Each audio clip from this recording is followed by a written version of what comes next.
Today we're going to explore something unsettling. Landscapes that, well, maybe shouldn't even exist. Places that challenge our whole idea of a world that's fixed and permanent. Just think about it for a second. What if a place could exist today and just vanish tomorrow? I mean, a landmark, a coastline you know by heart, maybe even an entire island. It's right there on a map one day, and the next, it's simply gone. And we're not talking about some big catastrophe here. There's no destruction, no warning, no explosion, no dramatic event. Just gone, an absence, an empty space where something solid used to be.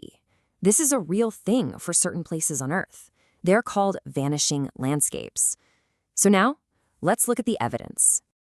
Okay, let's open our first case file. We're heading to the coast of Pakistan, where satellites, fishermen, the media, they all saw something brand new get born. Its name was Zalzala Koh.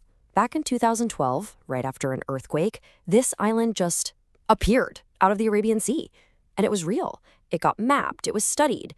But you see, its foundation? Well, it was anything but stable. Turns out it was basically just gas and mud pretending to be solid ground. Yeah, this wasn't some solid chunk of rock pushed up from the seabed. It was a temporary mud volcano, an illusion of land that was never, ever meant to last. And its timeline tells the whole story. It emerges in 2012. By 2015, it's already sinking. And by 2017, vanished. In just 5 years, the sea completely took it back. Satellite photos showed nothing but open water where that island used to be. You're going to see this theme again. Some places just don't stay. The world isn't nearly as permanent as we like to think, and some places are much more temporary than others. So from an island made of mud, let's go to one of the driest places you can imagine, a place where a giant lake can appear seemingly out of thin air. We're talking about Lake Manly, right in the middle of Death Valley, California. Most of the time, for years, even decades, this spot is just a dry, cracked, salt-covered basin. It's a ghost on old maps, a memory of a prehistoric lake. But then, something impossible happens. After some incredibly rare heavy rains, the maps change. Reality just resets. A huge, shallow lake fills the entire valley. I mean, people have actually kayaked on it. They've witnessed a desert turn into a sea, only for it to evaporate and completely disappear again within a few months. All right, so we've seen nature create and then erase, but what about things we've built? Our next case file is about paths that are in a constant fight with the ocean. These are the ghost roads of England.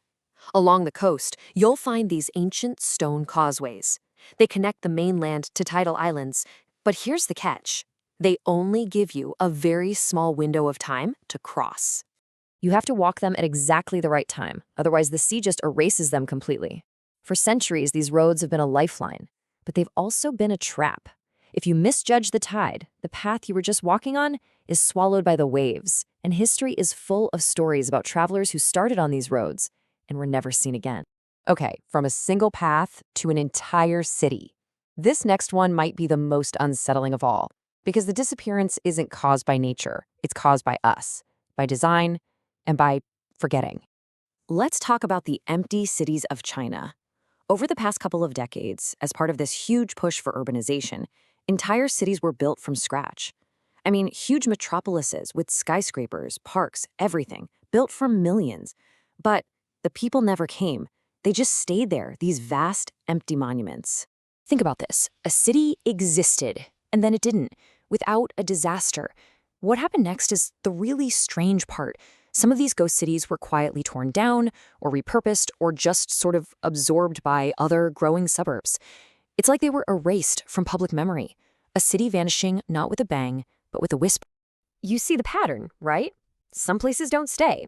An island of mud, a phantom lake, a road that drowns, an empty city. The lesson is the same. The map isn't fixed. Our world is constantly shifting. So what is it? What are the unseen forces that connect all these places? Are these just a bunch of weird, isolated stories? Or are they all pointing to something bigger at play? Let's break it down. Well, here are the principles of impermanence. It's a mix of some really powerful forces. You've got tectonic shifts, which create these geological illusions, places like Zazalako that just pretend to be solid. Then there are extreme climate cycles that can fill a desert with a phantom lake. The relentless power of tides and erosion, which swallows those ghost roads. And then the simple, quiet act of human abandonment, which can make a whole city disappear. You see, nature never promised us stability. We just assume. We believe the world is stable. That's our foundation, right? We draw our maps, we build our cities, we plan our whole lives, assuming that the ground under our feet is a constant. But what if it isn't? These places, these vanishing landscapes, they challenge that core belief. They suggest the world is always in flux, constantly appearing and disappearing, and that we're only seeing a tiny snapshot of its long, strange history. Because some places disappear while we're standing on them. The process isn't always far away or happening over millions of years. It's happening right now all around us. The landscape isn't just a stage for our lives. It's an active and sometimes temporary participant in our world.